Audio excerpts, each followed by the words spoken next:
has taken over. Let's go. It's Ferrall. Coast to coast. Steaks, chicks, stacks. You and I are going to make a lot of money. It's Ferrall, coast to coast.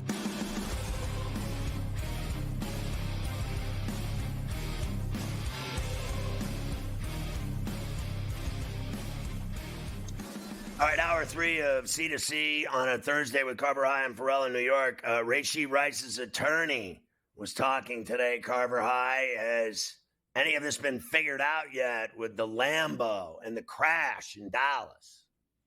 We did get a few details from Rice's attorney today, Scotty. And one of the key ones, was Rice driving any of the automobiles? Well, he was. The Lamborghini Rice was driving. He told the police that big 6-car crash in Dallas on Saturday morning. Of course, you've seen the video of them all walking away from the cars and leaving them there. Rice was driving that one Lambo, Scotty. So not a good scene there.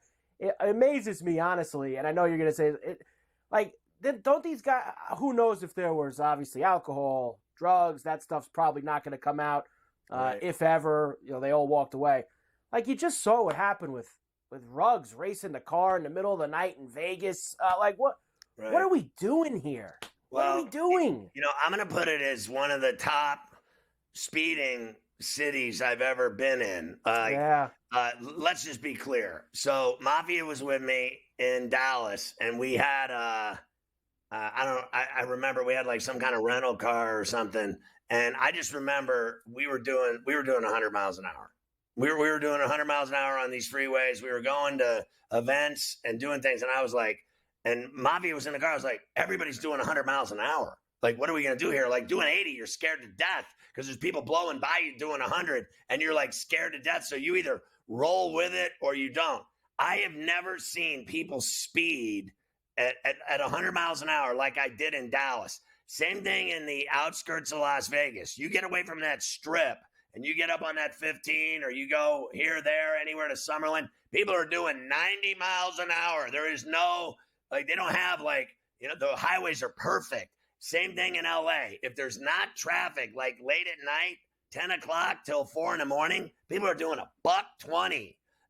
You can't do that in New York. There's too many potholes in New Jersey and New York. Your car will be destroyed driving that fast because of the giant holes that you pay all this money to drive on. But in Dallas, we've seen Errol Spence crash a car, basically ruined his career. I don't care what anybody says. He was never the same after his eyeball came out of his head.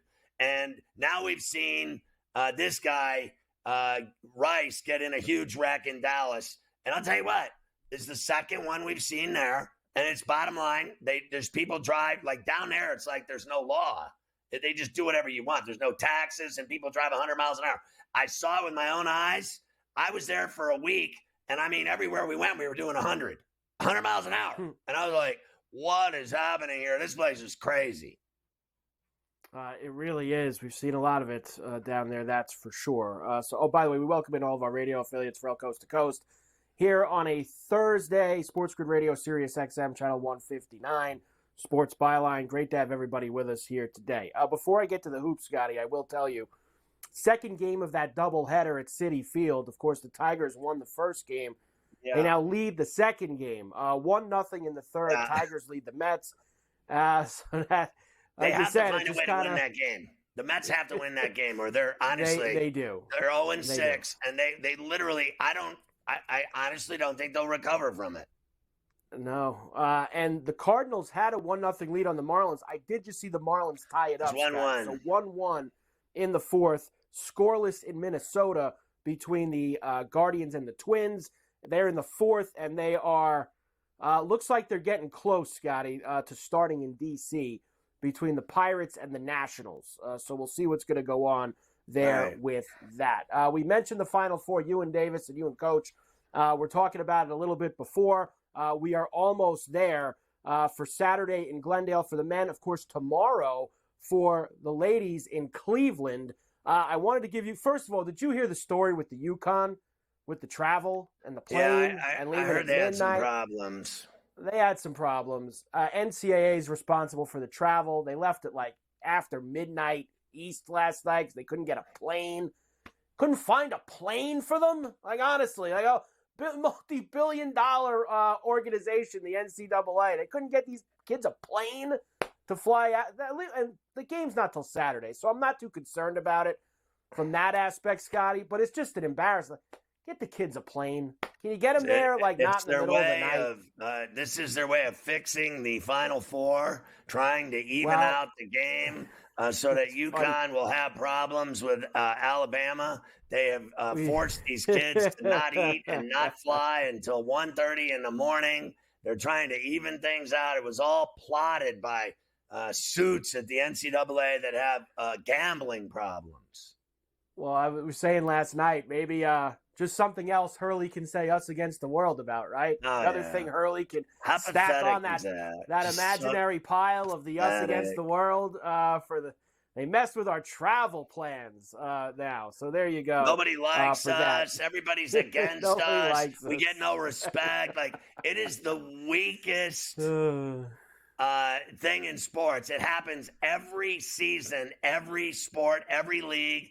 Everyone that wins, eventually, you hear the one guy do the dumb interview where he says, it's been this way all year. Nobody ever thought we'd be here. No one respected us. We got no love, no juice, no press. No one believed in us, but we all believed in each other in this room. Oh, my God, it's the weakest story in sports. It should be a Lifetime movie, all the pathetic people that make that excuse. Nobody likes us, LSU women. Oh, we're the W's on. Nobody likes us. They're out to get us. We're evil. Or the evil empire. Oh, the Yankees. Everybody hates the Yankees. It never ends in every sport, every single sport. Every single one. There really hasn't been much movement at all since early in the week. You're still looking at 9.5 and 145.5 for NC State and Purdue, which will be the first game on Saturday night. There was a little bit in the Alabama game, Scotty. Yesterday there was some 12.5s out there. I'm seeing back to 11.5 on BetMGM and 160.5, so down a point from 161 earlier in the week. No, I got to be honest with you. I think both of the numbers are too big. If I were to really lay one of them, it would be the UConn 11.5, because they are literally, in my opinion, 13, 14, 15 points better than everyone, including all of these teams in the Final Four. And the reason why I think they got a shot, Alabama, at least at 11.5, I said I would, if I had to, I'd lay it. But my feeling is that Alabama scores 90 a game. They don't care who they play. They're going to score up and down. I like them to score against UConn and not have as many problems that everybody thinks they're going to have. I think they have a shot in it. I'm not feeling that bet. I already made the bet on NC State. I made that when it was at its peak of 9.5. I made that bet on Sunday. I'm already in on NC State with a 9.5. Every game Purdue plays is relatively close. I'm saying not Utah State, not Grambling. I'm talking about the big games they played, like in the Big Ten tournament against Wisconsin. And then as they got further along in the tournament here last week, those games were a lot closer. So I think NC State's going to hang with them. I still think it's Purdue and UConn in the final.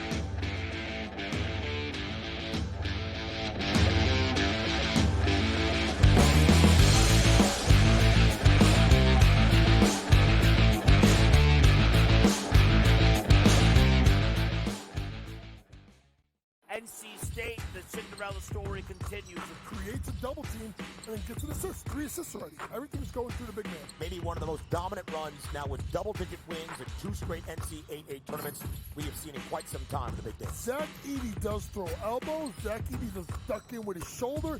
Zach Edey does initiate a lot of contact. Alabama runs a style that can challenge them and upset them. Only on SportsGrid. I mean, is it pretty much cut and dry that NC State is the biggest surprise of the weekend? I don't think anybody's bracket had the Wolfpack going this far. I think they're going to find a way to keep this one close. And we all know Purdue's tournament history under Matt Painter. They've had a lot of early exits when they've been good teams, and maybe this is the time they'll exercise their demons. It's kind of like when Virginia lost to that 16 seed UMBC. Newswire. only on SportsGrid. So I'm not sure Alabama is the team to knock them off from this second consecutive national championship chase. But what will be the key for the Crimson Tide if they can even cover a number? That wing ball screen action and how you defend that is going to be a problem because of Donovan Clingan, it forces you to change so much what you do defensively if he's able to score inside. Only on SportsGrid. Talk all you want about how fat he is. No one can guard him. No one can stop him. He's a violent offender. He does whatever he wants in the low block and at the 10. He just does whatever he wants and scores at will, ad nauseum. They're the Mike Tyson of college basketball. At some point, they're going to throw a haymaker. And when it connects, Ferrall, you're not getting up. Ferrall coast to coast.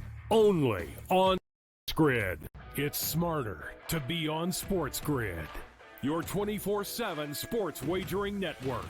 The early line. Magical and historic season in Lincoln, Nebraska continues. He is the best player in the NBA, but also in the biggest moments where the national media is watching. Newswire. Something that we have never seen happen before with one of the iconic coaches in the game. Ferrall coast to coast. The team covers. It's automatic. It's every time. Not sometimes. It's every time. Game time decisions. Is actually far more dangerous from three on the road this year than at home. This game here tonight, you may want to consider taking as many points as humanly possible. In-game live. Prime time. We got not one, but two coaches fired systems in place. Sports Rage Late Sort of Night. has letdown written all over it. It's going to be hard to match the emotion that they played with the other night. It's smarter to be on SportsGrid.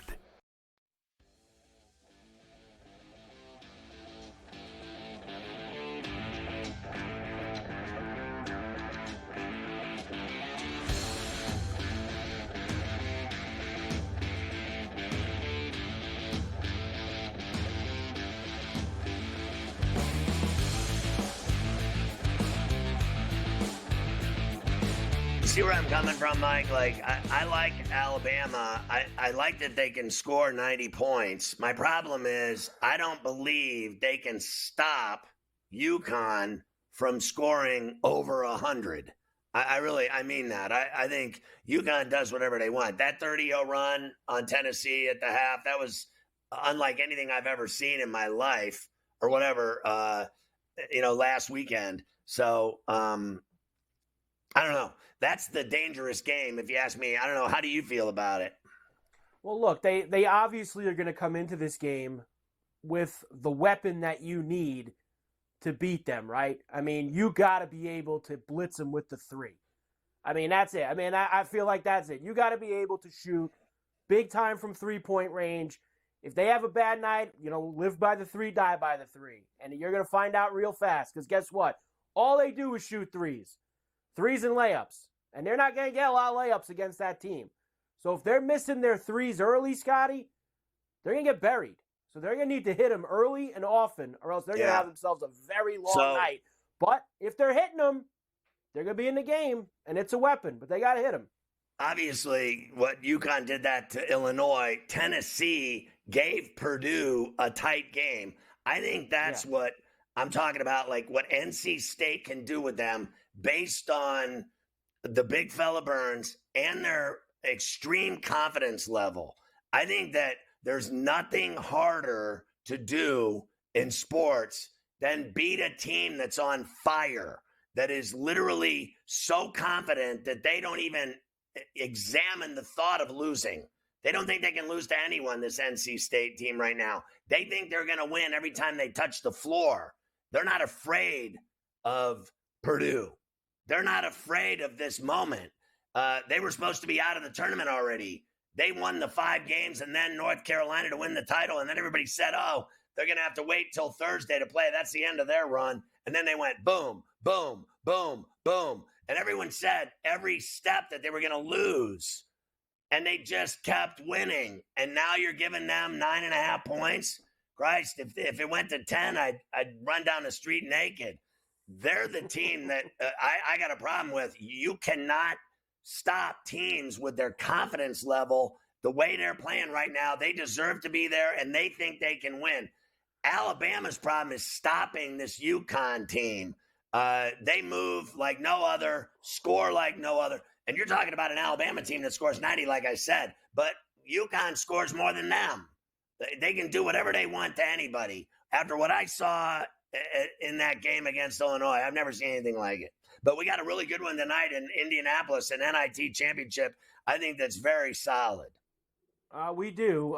Two of the teams that everyone thought should have been in the big tournament do make it all the way to the end of the NIT. Of course, this will be down in Indiana at the Hinkle Fieldhouse, where we have Seton Hall against Indiana State. The Sycamores, minus 3.5 right now. This is 2.5 this morning. Now it's 3.5. And the total at 159.5 for this evening down at the Butler Fieldhouse. I think they have a major advantage playing at home, essentially, in Hinkle, in Indiana, in Indianapolis. Everyone from Terre Haute is there. It's going to be sold out, all 6 fans, Sycamores, and they're laying 2.5.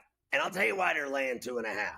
It should be more like, in my opinion, it should be 5.5, 6, because they got that advantage playing essentially, in not so many words, a home game. But here's the deal. Don't be fooled by their record. I believe that Seton Hall is actually a better team than Indiana State based on what they've been through in the Big East.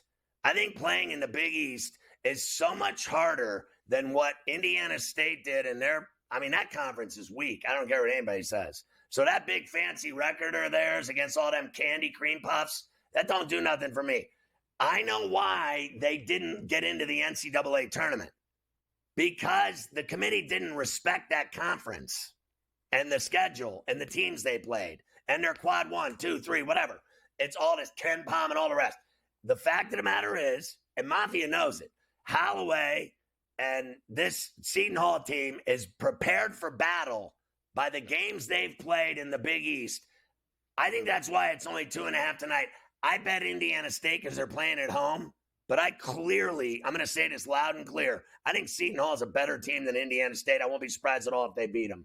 I won't be surprised at all I lose the bet. I'm on fire picking college basketball, 8 straight spreads in Elite 8 games, men's and women's, and both semis in the NIT. And I am scared to death tonight to bet against Seton Hall because I think they are much better than anyone thinks they are. They're a dangerous team. They should have been in the NCAA tournament, not Indiana State. I'm on Seton Hall tonight, by the way. I'm with you. I think Seton Hall is going to win the game tonight against Indiana State. I just think they're better than them, like you, and we'll see how that goes tonight. We will focus a lot tomorrow, of course, on the women's Final Four in Cleveland. Both of those games are tomorrow night, Scotty. I will tell you, though, everyone's going to the window, as expected, with Caitlin Clark and the Hawkeyes. 85% of the bets at BetMGM are on Iowa right now, minus the 2.5 for tomorrow night. Yeah, obviously everyone's betting on Caitlin Clark, and I think Gino Auriemma has, one job to do. Stop that girl or stop everyone else. Now, look, I think the rest of that Iowa team is a lot better than anyone gives them credit for, and it's because this girl feeds them easy buckets. These girls are shooting layups. All alone layups with her amazing vision on cutters. She hits cutters like no woman or, frankly, man I've seen in a while. As a pure dimer, she drops dimes. She's a great passer. She makes everyone around her better. None of those girls are that good, but she makes them all look good, doesn't she? And I think it's a Gucci pick to have everyone just on her. That's what they're betting on. Everyone's betting on her. And, UConn's going to play them tough. Guaranteed. So I have no idea. I got to be honest with you. To me, 2.5 seems like too many points. To me, that's a 1-point, 2-point game. That's going to be as good. That's the national championship game right there. South Carolina's going to win their game, as sure as I'm sitting here. And then we're going to see if Caitlin Clark gets to that game, can she beat South Carolina and make everyone around her better for one more game? I think it's going to be a real tough sledding. Because I got to tell you, I watched this South Carolina team. The thing with them is, Mike, they just don't miss shots. I mean, it's rare they don't get a bucket every trip down. I mean, they take good shots and they hit them. And Iowa don't shoot like that. And UConn don't shoot like that. UConn had their hands full the other night. They won by 7, but USC was so up their face, it wasn't even funny. Juju had a better game than Paige Becker. She had 29. It was the rest of the USC Lady Trojans that didn't get it done. And Becker's made everyone around her better. So does Clark. That's your national title game. This other game's a joke compared to that. And then good luck beating them. They don't miss shots. South Carolina don't miss. They do not. They're undefeated for a reason as they get ready to try. That would be a hell of a game, though, if we get it Sunday night. You get Clark against South Carolina.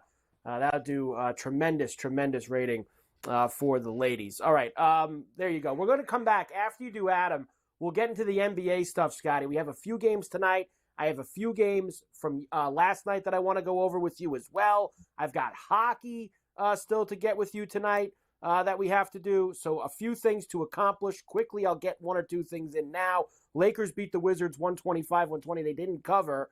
AD and LeBron both had pretty good nights, so they go home. They beat up on everyone on that East Coast trip that they were on. And Malachi, 1-8 of 9, playing good ball. Hawks beat the Pistons despite Malachi Flynn with 50 points. Did you have a 50 burger from Malachi Flynn on the bingo card this year, Scotty? I know that I did not have that. I've always told you, remember, I had 36 one night and lost, and my son said, you suck. If you have 50 and lose, you suck.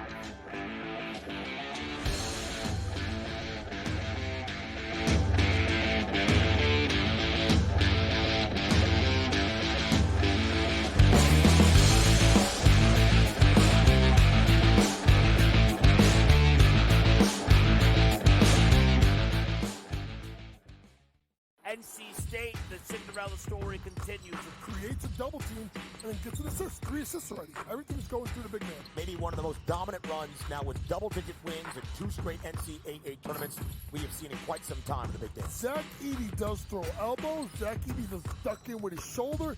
Zach Edey does initiate a lot of contact. Bama runs a style that can challenge them and upset them. Only on SportsGrid. I mean, is it pretty much cut and dry that NC State is the biggest surprise of the weekend? I mean, I don't think anybody's bracket had the Wolfpack going this far. I think they're going to find a way to keep this one close. And we all know Purdue's tournament history under Matt Painter. They've had a lot of early exits when they've been good teams, and maybe this is the time they'll exercise their demons. It's kind of like when Virginia lost to that 16 seed UMBC. Newswire. Only on SportsGrid. So I'm not sure Alabama is the team to knock them off from this second consecutive national championship chase. But what will be the key for the Crimson Tide if they can even cover a number? That wing ball screen action, how you defend that is going to be a problem because Donovan Clingan forces you to change so much what you do defensively if he's able to score inside. Only on SportsGrid. Talk all you want about how fat he is. No one can guard him. No one can stop him. He's a violent offender. He does whatever he wants in the low block and at the 10. He just does whatever he wants and scores at will, ad nauseum. They're the Mike Tyson of college basketball. At some point, they're going to throw a haymaker. And when it connects, Ferrall, you're not getting up. Ferrall Coast to Coast. Only on SportsGrid. It's smarter to be on SportsGrid. Your 24/7 sports wagering network. The early line. Magical and historic season in Lincoln, Nebraska continues. He is the best player in the NBA, but also in the biggest moments where the national media is watching. Newswire. Something that we have never seen happen before with one of the iconic coaches in the game. Ferrall Coast to Coast. The team covers. It's automatic. It's every time. Not sometimes. It's every time. Game time decisions. Luka is actually far more dangerous from 3 on the road this year than at home. This game here tonight, you may want to consider taking as many points as humanly possible. In-game live. Prime time. We got not 1, but 2 coaches fired systems in place. Sports Rage This Late sort of Night. has letdown written all over it. It's going to be hard to match the emotion that they played with the other night. It's smarter to be on SportsGrid.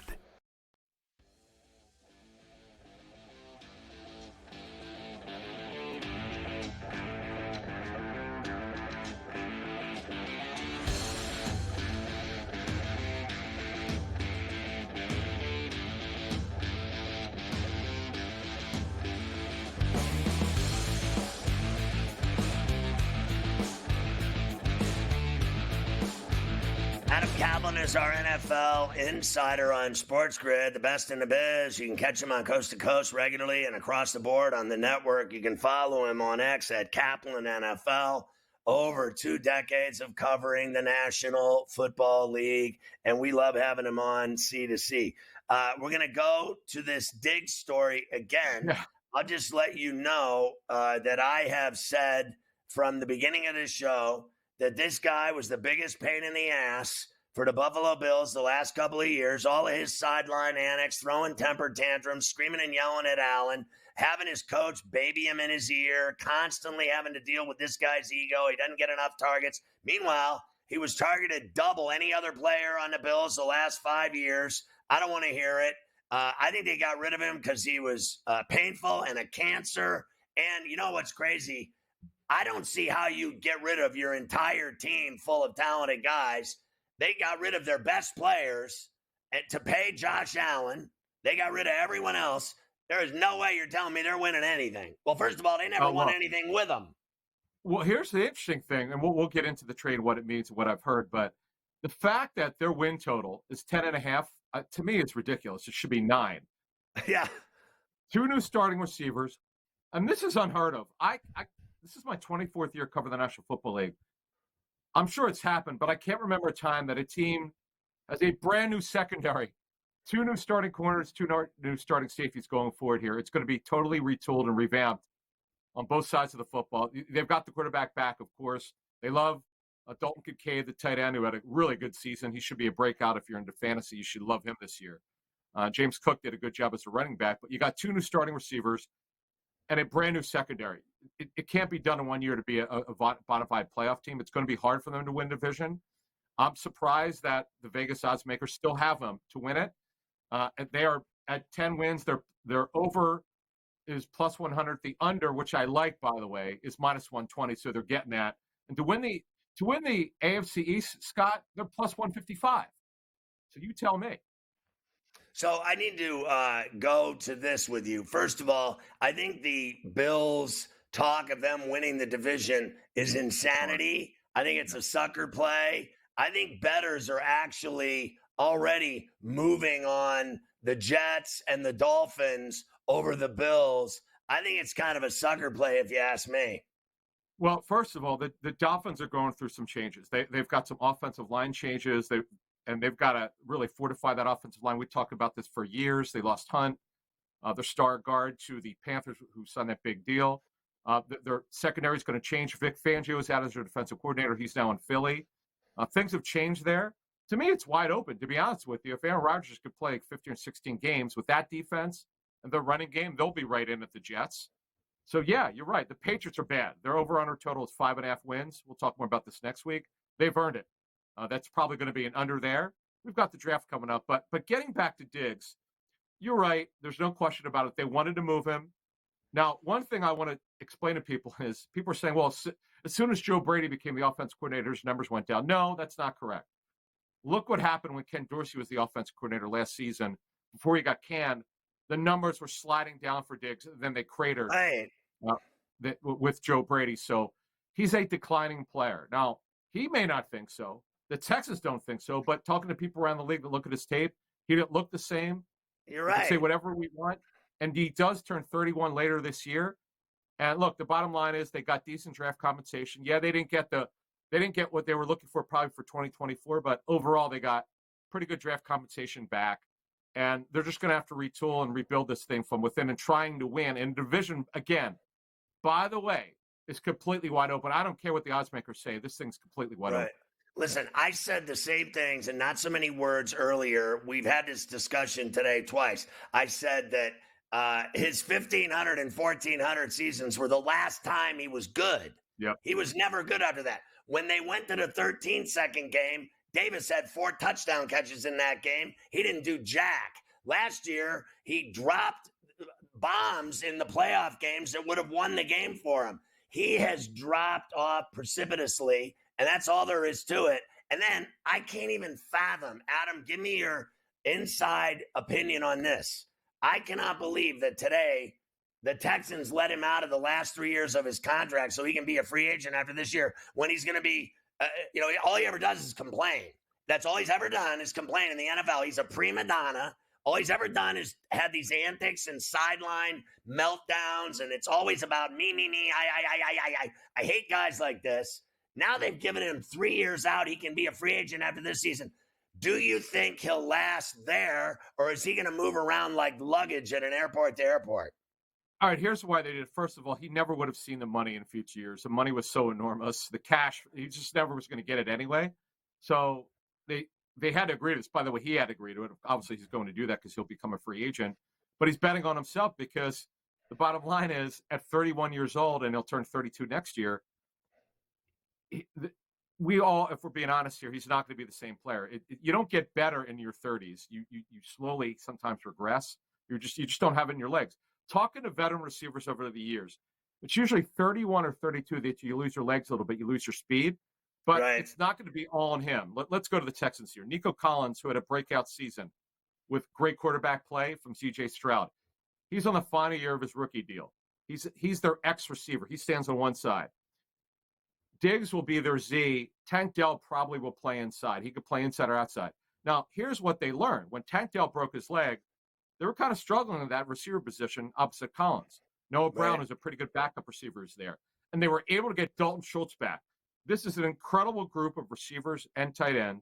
And remember, they got Joe Mixon in that trade from the Bengals. They're absolutely loaded. And I'm not going to blame the lines makers last year. They were 5.5 to 6.5 win total projected. Nobody knew that C.J. Stroud would be this great. And kudos to their general manager, Nick Caserio, who I criticized a lot leading up to last season. What a draft he had. And let's not forget about Will Anderson, who was tremendous as an edge rusher. Listen, I've had this conversation with you at least 10 times. I believe Stroud was better than Young, hands down. And I always believed in his arm. And I said when he left Ohio State, he's the first quarterback to leave Ohio State that's going to amount to anything in the NFL because every quarterback that ever came out of there stunk in the pros. And that kid was great. I always kind of believed in him. And you and I have had this conversation. Last thing I want to ask you about the Bills is this. I said earlier that the guy that's going to suffer from this is McDermott. Because when they don't win and they're retooling, as you guys keep saying, it doesn't matter if you're retooling or rebuilding or reshuffling the deck.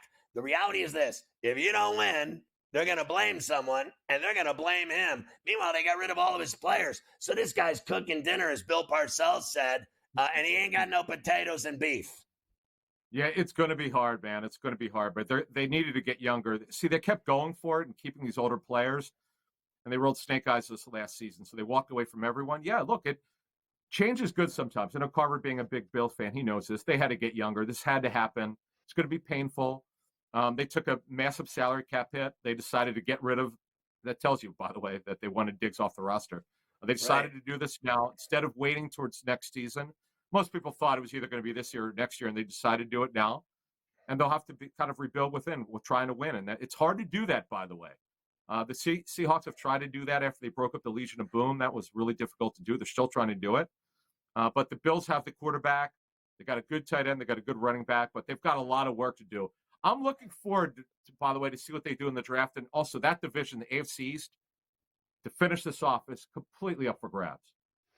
Okay, so I want to say the Eagles, didn't they make a move as well that you're talking about today?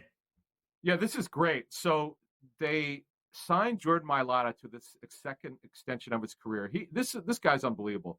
Scott, when you look at this thing with Jordan Mailata, he was drafted in the 7th round in 2018. I was at his first practice. He was a rugby player, growing up. He was 20 years old when the Eagles drafted him. He'd never put a helmet on in his life until right before the draft. Never played football in his life. He's now the 4th highest paid tackle in the National Football League. 3 years, $66 million, $22 million a year. It's an incredible story from a guy that, again, was a rugby player growing up. If you go to YouTube and search Jordan Mailata rugby, you will be blown away because he's 6'8", and he was then probably 380 to 400, and he looks like he's just a monster on the field with little people. And he's turned out to be an incredible story developed by Jeff Stoutland, Eagles offensive line coach. And Howie Roseman took a gamble on him on a 7th-round pick, and they stuck by him through back problems and all sorts of injury issues the first 2 years. And he's now become one of the better tackles in the league, and really one of the most incredible stories of my career. It's hard to believe, but he always had the athleticism. He just had to learn how to play tackle. And kudos to the Eagles by sticking by him, and he got his second mega extension. He's only 27, by the way. Do you believe that the kid Burns from North Carolina State, the basketball big 300-pounder, 6'7", 300, that there's talk of him going to the NFL and that GMs are interested in him up front? Do you believe any of that? So every 4 or 5 years, a basketball player will be pursued. I remember covering a player at UConn. His name was Ed Nelson. He was a forward for UConn. He got a lot of notice playing for that program.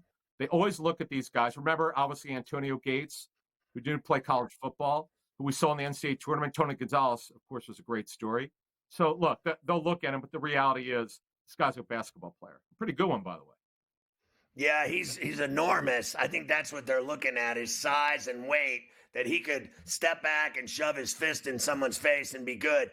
It's a lot harder than just thinking a guy can do it to make it in the National Football League. Adam, great stuff, as always. Got it.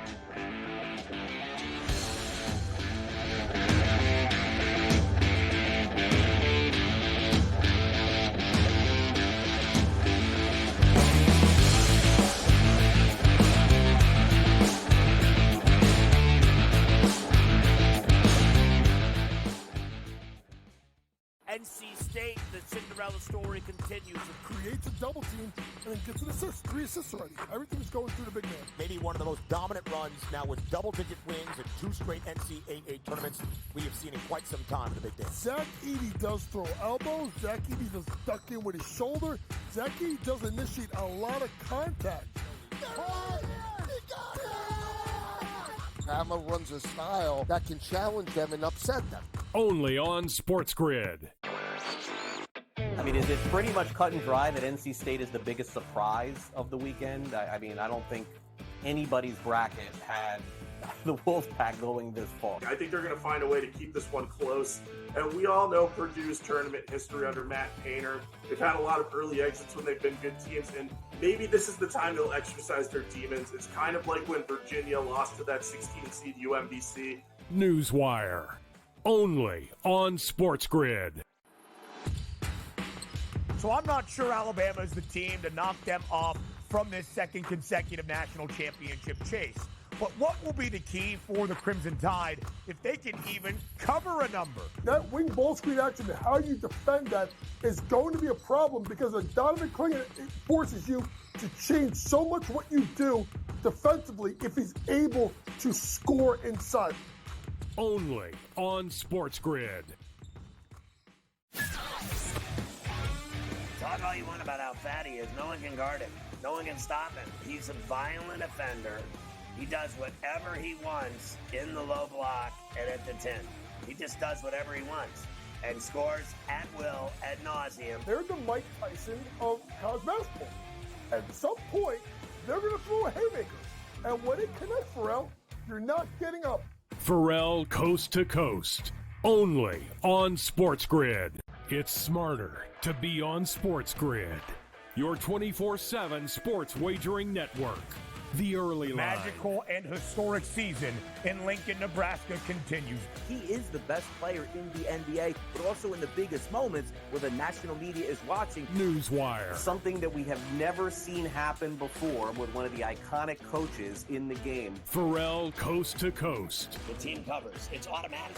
It's every time. Not sometimes. It's every time. Game time decisions. Luka is actually far more dangerous from 3 on the road this year than at home. This game here tonight you may want to consider taking as many points as humanly possible. In-game live, prime time. We got not one, but two coaches fired systems in place. Sports Rage This Late sort of Night. has letdown written all over it. It's going to be hard to match the emotion that they played with the other night. It's smarter to be on SportsGrid.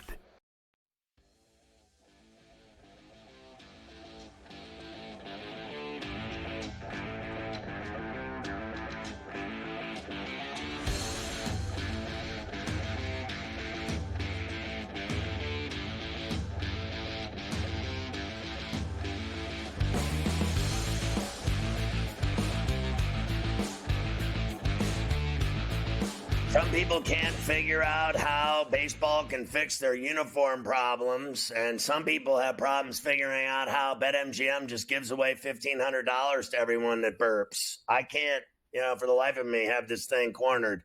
I've been trying to figure it out for months. BetMGM's first bet offer is Gandhi, $1,500. How do you get the offer? 4 easy steps. Download the Sportsbook app, the mobile app for BetMGM on iOS or Android, or go to BetMGM.com. Sign up.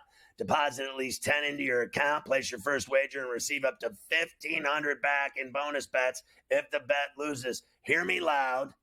Get $1,500 back in bonus bets if your bet loses. If you bet $1,500 on the Final Four game or whatever it is, and you lose the bet, they're giving you $1,500 in bonus bets immediately once the wager, your loss, is settled. So you lose the bet on the Final Four for $1,500, boom, the wager settled, boom, you lose, and boom, you win. $1,500 in bonus bets. I am stunned that they continue to give away money like this in droves. Stunned. I've looked into it. There's nothing. I have no explanation for it, Carver High. And it's such a great time of the year that they're doing it, right? I mean, you've got the Final Four this weekend. You've got the azaleas. It must be crazy. You got the azaleas blooming down Magnolia Road next week in Augusta. I mean, there's just so many opportunities to go ahead and get involved. That's for sure. All right, NBA for you here. The Bucks suck. Let's just put that right on the line. How about the last two nights, Scotty? They lost in D.C. to the Wizards on Tuesday night and then followed that up by losing at home to the Grizzlies. So basically the equivalent of a couple of G League teams the Bucks lost to the last couple of nights. They were 30-13 with Adrian Griffin, and they decided that was no good. 15-15 with Doc, since Doc has taken over as the head coach. Now, this was actually, Scotty, from before last night's game.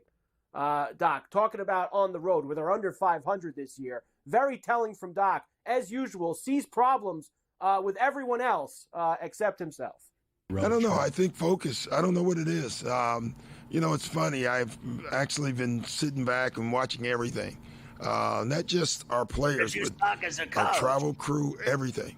And I've made a lot of notes. I will say that. A lot of money, I won't and share you suck as a coach. But we don't bring the necessary professionalism, seriousness on the road. And that's something that we can fix. That's something we're going to have to fix. This guy has lost more playoff series than any human being in the history of basketball. He's not winning now in regular season games. Do you know they've lost to the Grizzlies 5 straight times? 5 straight. So it's not a shock to me that they lost last night. In fact, I was talking to somebody about the game, and I'm like, yeah, I'm not touching the Bucks because Memphis owns them. They beat them 5 straight times. And Memphis is awful. So what does that say about the Bucks? They're the most overrated team in the NBA, hands down. I'm sick and tired of hearing about the Milwaukee Bucks every day. When I turn on the TV, I can't even take it anymore. Like, they're always favored. They're always going to the finals. They're always this and that. And then they're none of the above. They're lucky that they got the one ring. And they got it because of Budenholzer and Greek Freak and no one else. Middleton, I guess, hit a bunch of shots. He's been injured ever since. That guy gets injured when the wind blows. Okay, so I don't want to hear it. They're overrated. That's all there is to it. I'm sure everyone will buy into them for the NBA playoffs as usual, and you're going to lose your money. You certainly are if you're going to go and back them. Magic beat the Pelicans, and the Suns beat the Cavs last night. Devin Booker, Scotty, getting hot. Remember, he had 52 the other night against the Pelicans, and then last night, 40 more against the Cavs. He was hitting triples all over the place on ESPN. So they're winning and now. They force a turnover in transition. Booker, quick catch and shoot. He wanted 40. He got 40, and that's the dagger. 92 points in the last 2 games for Devin Booker. Like what I was saying is that they're winning now at home and on the road. They're 10 games over 500 in the Valley, and they're 4 games over 500 on the road. They've had problems in their division, but they're 4 over 500 in the conference. The bottom line is this.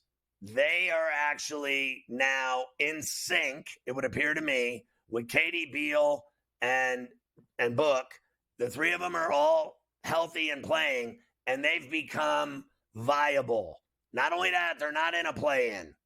They're already in the playoffs. So I think from here through the final 7-8 games, whatever it is, Phoenix solidifies their position, and you do not want any part of them in the playoffs. When those 3 guys are playing, they can all go off scoring at will.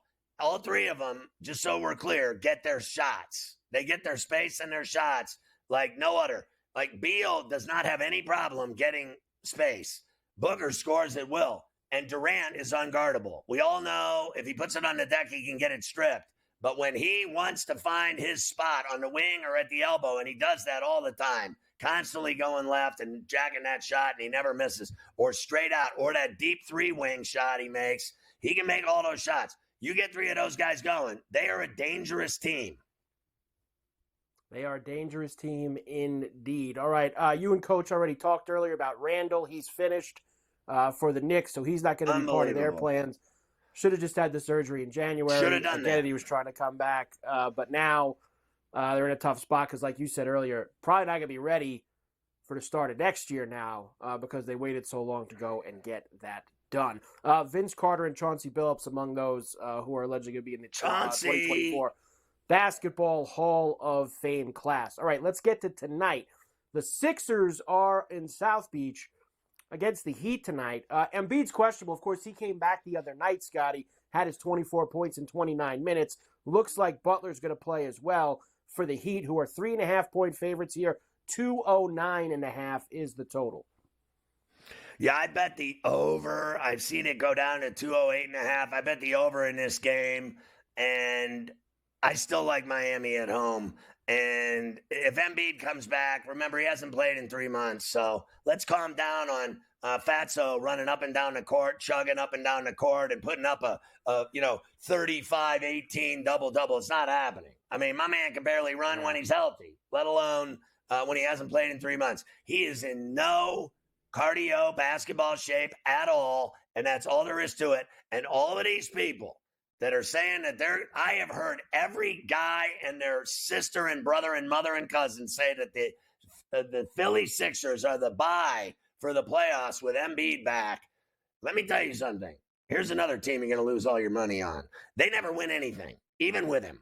When have they not had him healthy in the playoffs and they still lose? Now you're telling me he misses 3 months with his torn meniscus and they're going to be better than ever without Harden? With that guy with a bad knee? I mean, you people, honestly, sometimes I wonder, is there anyone that isn't stupid anywhere else left in the earth than the people I listen to on TV selling this crappy Sixer team to me that never wins anything? Did you see how they imploded without him? They suck with him. When are you going to come to grips with that? They mowed through 5 coaches. They couldn't win with the most expensive coach, hack coach in NBA history in Doc Rivers, and now they're telling me Nick Nurse is going to win it. Nick Nurse, he gets credit for winning in Toronto. Can you spell Kawhi? Nick Nurse had nothing to do with it. They won because of Kawhi Leonard, baby. Nick don't chuck threes, okay? Sit down, Nick. Calm down. And Fatso, watch him tonight. He runs slower than me. Honestly, you can quote me on all of it. The Kings are at the Garden tonight against the Knicks. Knicks minus 3.5. 213.5 the total. Yeah, I don't like the Knicks in this spot here tonight. This is a team that scores a lot. They're going to have massive problems with Sabonis on the glass. They got nobody that's going to who's going to rebound with him? Josh Hart? He's the only guy that rebounds on the Knicks now anyway. They got no Anunoby. They got Precious. They got Hart. That's who their rebounders are. I like the Kings tonight at the Garden. The Knicks have not been playing well. Come right to the finish line, and what happens every night? They lose. So here's another team that can give them problems. The Hawks are in Dallas against the Mavericks tonight. Mavs minus 11.5, 228.5 the total. Well, I think the Mavericks are going to win the game, but I'm going to take the Hawks and the fat points because the Hawks have been winning, covering, and they're in every single game they play for the last 3 weeks. Absolute must win for the Rockets tonight, Scotty, at home against the Warriors. They're 3 games back of them for that last spot in the West play-in game. They're getting 3.5 at home, 228.5 the total. I'll take Jalen Green and the Rockets tonight for the upset of the Dubs, who've been playing, like, it seems like every night they play a game. And, I mean, last night, it's every night they play. I'll take the Rockets on their home court tonight with those points. And finally, the Nuggets are in Los Angeles tonight against the Clippers. No Kawhi for the Clips. Minus 3.5 for Denver, 221.5 the total. So my problem is my buddy tried to get me to bet this game on Ferrall on the bench. And I was like, okay, well, they still have Harden and PG, and they got Westbrook back. So I get it. There's no Kawhi. But this is the same conundrum, Mike, where we're always like, oh, the star player's not playing. So everyone runs to the other side, and then they lose their bet. I think the Clippers are still viable in this game with who they've got playing. And I think Denver wins. Do they cover the number? Everybody thinks that's easy money tonight with Denver at the Crypt. I don't think so. I think it's a close game. I think it's under the number. I really do. I think the Clips might cover the number. Denver wins by a bucket or 3. Not, what is it, 4.5? 4.5, right? 3.5 I have right now at BetMGM. 3.5, 4. I'll take the points. I'll take a shot because everybody thinks it's so automatic that Denver's going to win that game. You still got to deal with George and Harden and Westbrook's back and Zubats. I mean, this is a decent team, and they're at home. I think it's going to be that's why the game's on TNT or whatever. It's going to be a great game. There you go for the NBA tonight. The hockey that Everybody I have loves for hockey. you. I know you loved the brawl at the beginning of the Ranger-Devil game last night where they threw 8 guys out of the game. I love it. The opening face-off 5-on-5 rumble that the Rangers and the Devils had. The Rangers ended up winning that game 4-3. Tampa beat the Leafs. I'm going to save you that Torts clip for tomorrow. It'll play because it's classic Torts. We don't have time for it today, but I will play it for you tomorrow on Coast to Coast. What do you like in hockey tonight? Because obviously there's a ton of games here. Tell me what you like on this slate. Tampa's in Montreal, New York. Yeah. The Islanders are in Columbus. I got it. Washington, a very big game. Yeah, I like Carolina at home. I like the Islanders in Columbus. I like Tampa the way they've been playing to win at the Bell Center in Montreal. I like Florida to win at Ottawa. I'm going to go rogue, upset, Penguins in D.C. over the Capitals. I like Colorado to win at Mini, Nashville at home over St. Louis, Jets at home over Calgary, and I like L.A. at the Tank against San Jose. Yeah, Penguins have been playing really well. They've gotten themselves back in, only 2 points back now of that last spot. So very jumbled, Scotty. Islanders, Caps, Flyers, Penguins. Only a couple spots for all of them. Going to be very interesting. Let's go, Penguins!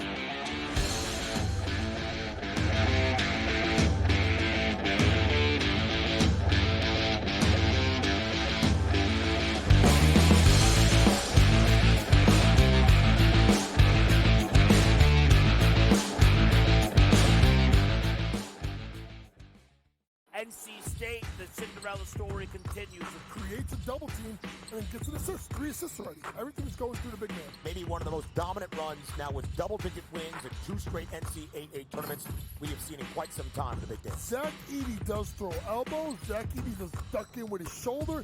Zach Edey does initiate a lot of contact. Bama runs a style that can challenge them and upset them. Only on SportsGrid. I mean, is it pretty much cut and dry that NC State is the biggest surprise of the weekend? I mean, I don't think anybody's bracket had the Wolfpack going this far. I think they're going to find a way to keep this one close. And we all know Purdue's tournament history under Matt Painter. They've had a lot of early exits when they've been good teams, and maybe this is the time they'll exercise their demons. It's kind of like when Virginia lost to that 16-seed UMBC. Newswire, only on SportsGrid.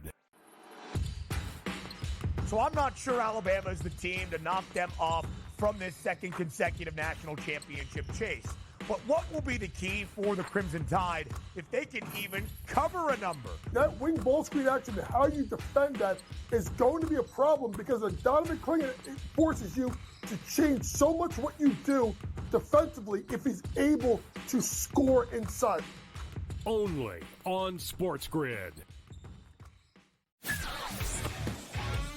Talk all you want about how fat he is. No one can guard him. No one can stop him. He's a violent offender. He does whatever he wants in the low block and at the 10. He just does whatever he wants and scores at will, ad nauseum. They're the Mike Tyson of college basketball. At some point, they're going to throw a haymaker. And when it connects, Ferrall, you're not getting up. Ferrall coast to coast. Only on SportsGrid. It's smarter to be on SportsGrid. Your 24/7 sports wagering network. The early line. Magical and historic season in Lincoln, Nebraska continues. He is the best player in the NBA, but also in the biggest moments where the national media is watching. Newswire. Something that we have never seen happen before with one of the iconic coaches in the game. Ferrall coast to coast. The team covers. It's automatic. It's every time. Not sometimes. It's every time. Game time decisions. Luka is actually far more dangerous from three on the road this year than at home. This game here tonight, you may want to consider taking as many points as humanly possible. In-game live. Prime time. We got not one, but two coaches fired systems in place. Sports Rage This Late sort of Night. has letdown written all over it. It's going to be hard to match the emotion that they played with the other night. It's smarter to be on SportsGrid.